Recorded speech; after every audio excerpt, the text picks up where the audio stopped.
दोस्तों, हमारे छत्तीसगढ़ी गाने देखने और सुनने के लिए YouTube चैनल को सब्सक्राइब करें और नए अपडेट जानने के लिए बेल आइकन को क्लिक करें।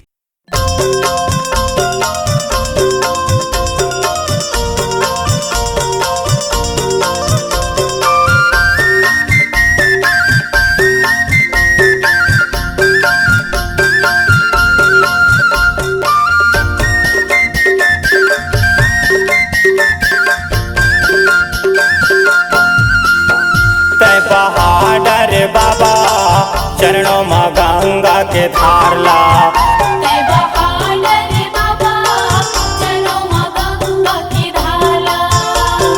चरणों में गंगा के धारला बाबा मो चरणों में गंगा के धारला।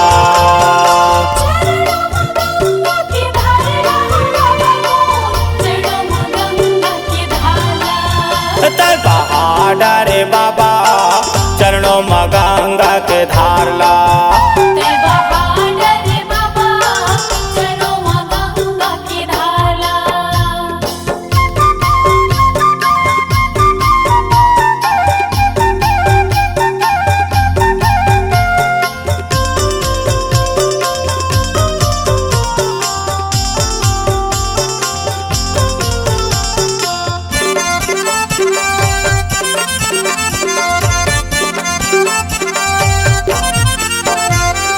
अखंड धुनि रामायण और राधो रक्षाओं माँ और राधो रक्षाओं माँ,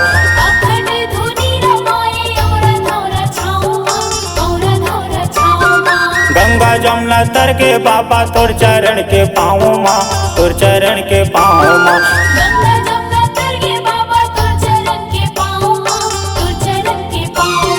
तोर चरण के पाँव माँ, तोर चरण के पाँव माँ।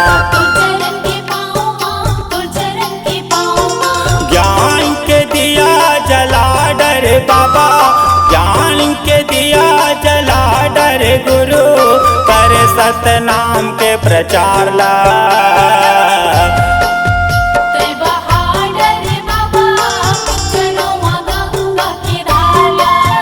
तय बहादुर गुरु चरण में गंगा के धारला।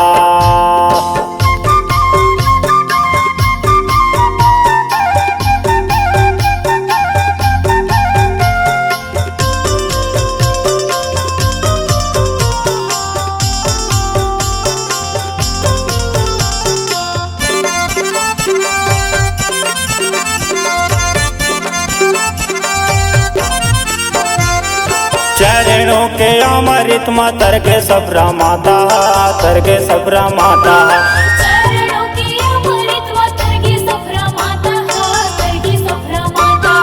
बुधारू उतरे हवा जीगे मारे बच्चा, जीगे मारे बच्चा,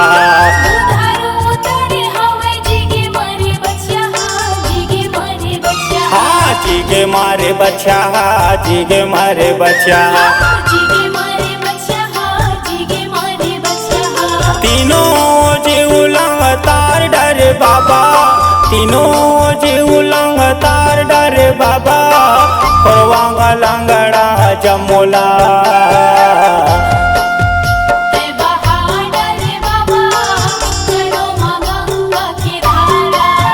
तय बहादुर गुरु चरण में गंगा के धारला।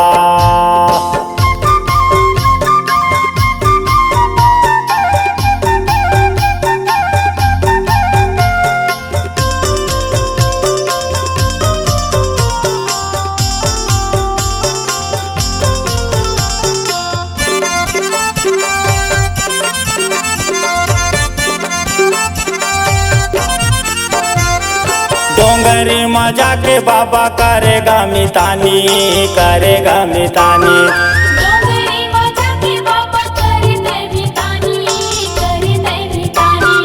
बगवायो बकरिल पियाए तय पानी, पियाए तय पानी,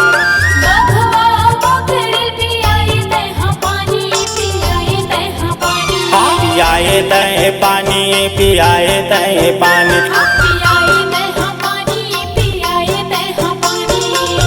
ज्ञान के दिया जला डरे बाबा, ज्ञान के दिया जला डर गुरु करे सत्य के प्रचार ला।